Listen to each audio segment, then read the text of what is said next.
I want to salute you, homie, for building your own thing and doing your own thing, creating your own platform, your own website. With my boy Alfred on MrTaliaferro.com. MrTaliaferro.com. Right now, I'm about to go to Walmart. Just to see you with your logo on your mics. You're rocking with MrTaliaferro.com. Y'all go to MrTaliaferro.com. It's going down. My biggest gift is my voice. It allows me to speak to the culture. Right now, you're turning up on MrTaliaferro.com, shawty. Very powerful moment happened to kick off the ESPYS. Now let's put things in perspective. If our country decides to make some drastic changes to some of our systems put in place, and we finally address some of the racial problematic problems that we have in our country, this could be it could have been a powerful moment in the world, not just, in the States and in sports and the country and the world, if we get our act together from a systemic racism standpoint. To kick off the ESPYS, for individuals, for talented, for very powerful NBA players that go by the name of Carmelo Anthony, Chris Paul, Dwyane Wade, and LeBron James took the stage in all black, two black on black and two on black on white. That was by design to address racism, systemic racism, police brutality, black on black crime, and furthermore the hate in our hearts. Now, I'll break everybody's up in what everybody's role was. Carmelo Anthony, the first to speak, it was very vocal a few days before that, and how he was just, disappointed in some of the things he had seen going on in the world, in our communities. And Carmelo Anthony's stance was, look, we got to go ahead and address this head on. This is no longer the time to just not talk about these things. We got to do something and stop ignoring the conversation. Now, Chris Paul's approach was pretty much, look, I get that we're angry, but some of the methods that we've been using is not the way. As a matter of fact, Chris Paul spoke to his uncle being a cop, and he was highlighting the fact that there are good cops out there. We're trying to filter out the good from the bad, and it's tough for every individual. Dwyane Wade's stance was, look, though we're angry, though we're upset, killing cops is not the way. And furthermore, killing in Chicago, Dallas, and a couple other cities he named, I forgot. A couple other cities that he named, killing each other is not the way. Enough is enough was Dwyane Wade's exact words. Enough is enough. We just all this killing, all this violence. All right, enough is enough. Damn it, it's something that everybody been wanting to say. That's the quote I'm taking away from that whole segment during the ESPYs. Enough is enough. When are we going to cherish and value life? That's me right there. Enough is enough.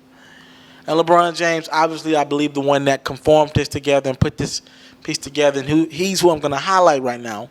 LeBron James, who I believe is the most influential athlete past 25, 30 years since a Muhammad Ali. Since a Muhammad Ali is the first person that's coming to mind right now.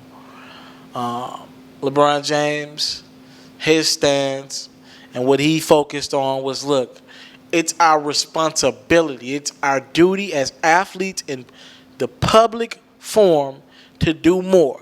We need to do more. We need to take it back to the old days and get back in these communities, get back in these hoods, and we gain control of the people, and we don't leave our people out to dry. So when they're in situations with the police, they know they have the whole system behind them, or with each other. You know what I'm saying? Make them value our lives. Make them, look, with Snapchat and everything I don't like social media, but I love one thing that Snapchat does. It humanizes these big athletes. You see their day-to-day lives, and you see that these are normal people who just put in a lot of work to get to where they're at. Now, we can take that a step further and get some of these athletes back in the hoods.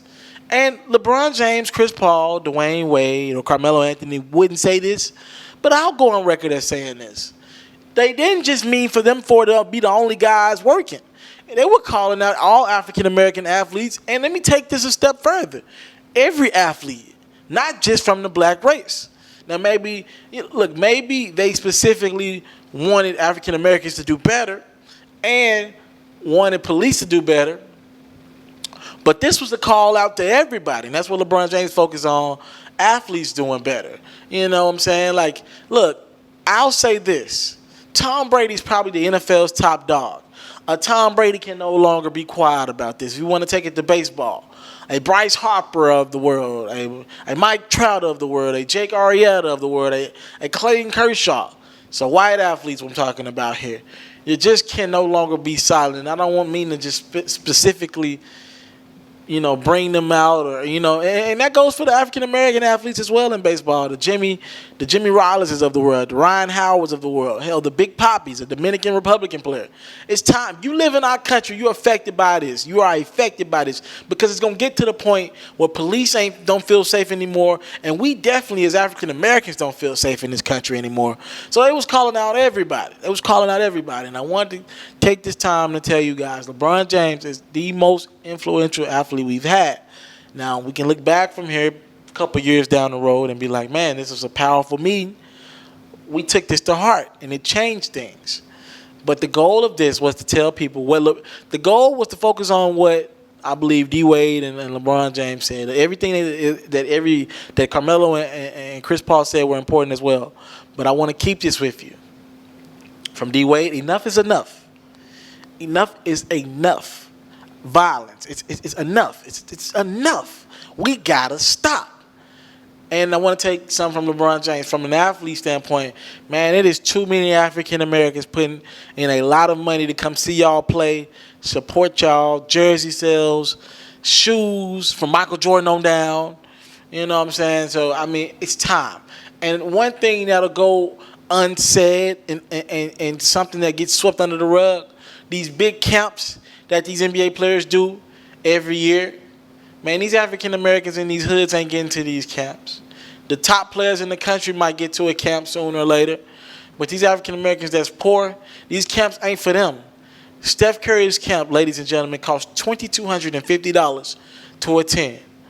What African American in the hood has that kind of money, or anybody who's dealing with poverty has $2,200 to spend on a camp. So what LeBron James means is they got to go back to the hoods because the hoods can't come to them right now. That's what they meant by this. And you can't just do a couple basketball camps in the summer, read to some kids, because 9 times out of 10, the kids that you need to impact are not there at these damn camps. Whew.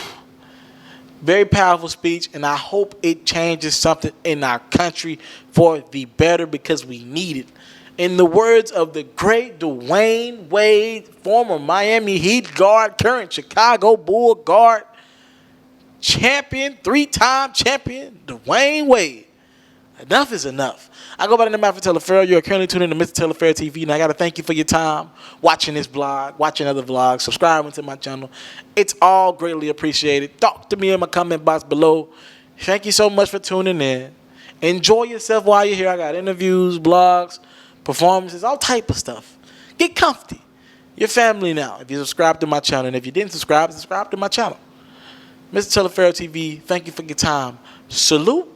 I'm out. I want to thank you for taking time out of your day to watch my interview, my performance, or maybe it was a feature story. Now, right now, you can either subscribe to my channel or you can watch other performances. Thank you for taking the time out. It's MrTelefarro.com. After seeing Drake